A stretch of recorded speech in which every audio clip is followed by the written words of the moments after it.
Assalamualaikum warahmatullahi wabarakatuh. Halo teman-teman, perkenalkan nama saya Amalia.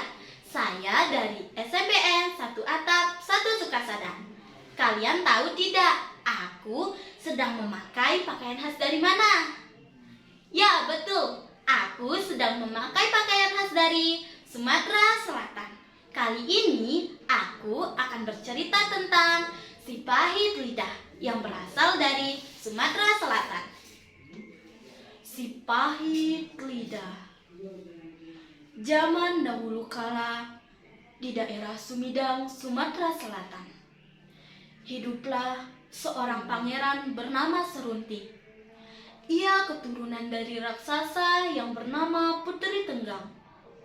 Serunting memiliki sifat iri hati terhadap apa yang dimiliki orang lain. Bersama istrinya, ia tinggal di sebuah istana dan memiliki adik ipar yang bernama Arya Tebing. Serunting memiliki sebuah ladang, sama halnya dengan Arya Tebing. Letak lahan mereka bersebelahan dan dipisahkan oleh pepohonan. Di bawah pepohonan yang memisahkan ladang mereka, tumbuh tanaman cendawan. Tetapi cendawan yang tumbuh itu sangatlah berbeda. Nah, teman-teman, tahu tidak apa perbedaan cendawan itu? Apa? Belum? Nah, kalau penasaran, yuk lanjut ke cerita. Cendawan yang tumbuh di ladang milik Arya Tebing berubah menjadi logam emas, sedangkan yang tumbuh di ladang milik Serunting menjadi tanaman yang tidak berguna. Hal ini menimbulkan rasa iri hati Serunting. Mengapa cendawan yang tumbuh di ladang Arya Tebing menjadi logam emas, sedangkan yang di ladangku menjadi tanaman yang tidak berguna? Ini pasti ulah perbuatan Arya Tebing. Keesokan harinya, Serunting menemui Arya Tebing.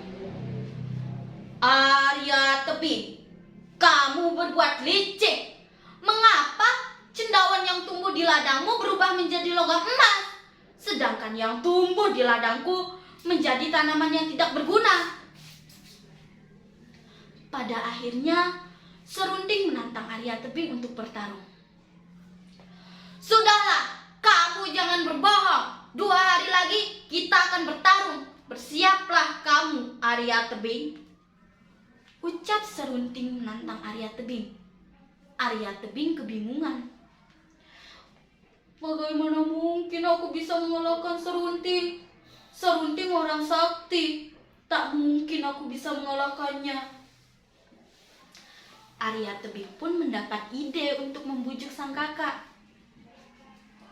Wahai kakakku, beritahukanlah kelemahan suamimu. Dalam 2 hari, aku akan bertarung melawan suamimu. Kalau aku kalah, pasti aku akan terbunuh. Karena merasa sayang kepada sang adik, akhirnya sang kakak memberitahukan kelemahan suaminya. Kelemahan Serunting berada pada daun ilalang yang bergetar meski tak tertiup angin. Keesokan harinya, Serunting menemui Arya Tebing untuk bertarung. Sebelum bertarung, Arya Tebing menancapkan tombaknya ke dalam daun ilalang yang bergetar meski tak tertiup angin. Serunting pun terluka parah. Merasa dikhianati istrinya, ia pergi mengembara ke Gunung Siguntang untuk bertapa. Saat sedang bertapa, ia mendengar bisikan gaib.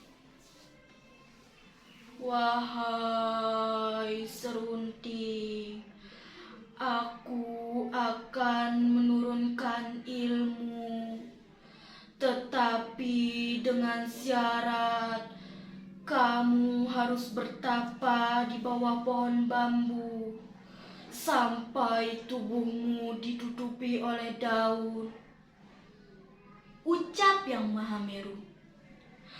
Baiklah, aku akan menerima persyaratan itu, jawab Serunting.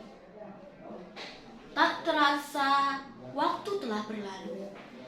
Kini, tubuh Serunting sudah ditutupi oleh daun dari pohon bambu. Kesaktian yang dimilikinya adalah setiap perkataan yang keluar dari mulutnya akan menjadi kenyataan. ia pun pulang ke kampung halamannya Sumidang. Dalam perjalanannya, ia mengutuk semua pohon tebu menjadi batu. "Wahai pohon tebu, jadilah kau batu!" Dalam sekejap, pohon tebu itu berubah menjadi batu. Serunting menjadi orang yang angkuh dan sombong. Oleh karena itu, orang-orang menjulukinya dengan nama si pahit lidah. Nah, teman-teman, ternyata si pahit lidah itu bukan lidah yang rasanya pahit, tetapi perkataan yang keluar dari mulutnya akan menjadi kenyataan. Maka dari itu, teman-teman hati-hati ya kalau berkata. Teman-teman masih penasaran nggak dengan kelanjutan cerita ini? Kalau masih, yuk lanjut ke cerita. Saat ia tiba di sebuah bukit yang bernama Bukit Serut, ia mulai menyadari kesalahannya. Ia mengubah Bukit Serut yang gundul menjadi bukit yang ditumbuhi hutan kayu. "Wahai Bukit Serut, jadilah kau bukit yang ditumbuhi hutan kayu." Bukit itu pun berubah menjadi kayu. Tibalah ia di desa Karangagung. Di sana ia melihat sebuah gubuk tua yang menjadi tempat tinggal sepasang suami istri yang sudah tua renta. Bertahun-tahun lamanya mereka mendambakan seorang anak. Tetapi hingga tua renta pun mereka tidak dikaruniai seorang anak. Serunting merasa iba dengan keadaan mereka. Ia lalu mengubah rambut nenek itu menjadi seorang anak. Serunting bahagia bisa membantu orang lain. Meski kalimat yang keluar dari mulutnya berbuah manis, orang-orang masih menjulukinya si pahit lidah. Di sisi perjalanannya ke Sumidang, ia belajar untuk berbuat kebaikan dan berusaha menolong orang yang kesulitan. Sekian cerita si pahit lidah ini. Pesan moral dari cerita ini adalah janganlah kamu berbuat sombong. Dan jika kamu memiliki sebuah kelebihan, gunakanlah untuk berbuat kebaikan. Sekian dari saya. Wassalamualaikum warahmatullahi wabarakatuh.